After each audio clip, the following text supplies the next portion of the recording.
అమ్మవారి శారీ షాపింగ్కి వెళ్తున్నాం. మమ్మీ వద్దంటే బైక్లో వెళ్దామనింది. సరే అని తీస్తున్నా. అమావాస్య పుణ్యానికి తీస్తా. జస్ట్ అలా వెళ్ళామంతే రోడ్ బ్లాక్ చేసేసారు. అక్కడ టెంపుల్ కడుతున్నారని. సరే అని అక్కడ బైక్ పార్క్ చేసేసి నడుచుకుంటూ వెళ్ళాం. చిన్నగా ఒక షాప్ కనిపించింది. చూస్తున్నాం శారీస్. అంకుల్ అయితే చాలా ఓపికగా చూపిస్తున్నారు, కానీ నాకైతే ఏవి నచ్చట్లేదు చెప్పాను.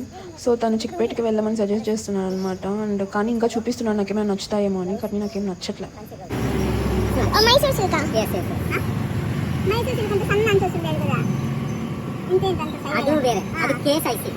నేను ఎక్కడికైనా వెళ్తే ఏం తీసుకోకుండా ఎంటీ హ్యాండ్స్ రావాలంటే నాకు చాలా ఎంబారసింగ్గా ఉంటుంది. సో మా మమ్మీకి బ్లౌజెస్ తీసుకోమని చెప్పే తాంబూలానికి 10 తీసుకోమన్నా, కానీ మా మమ్మీ 5 తీసుకుంది.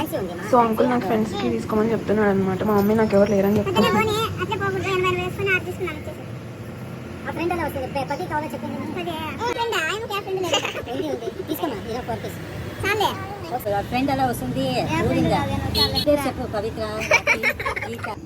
సో 7 బ్లౌజెస్ తీసుకొని వచ్చేసాం. నెక్స్ట్ చూసాం కానీ ఎక్కడ నచ్చలేదు.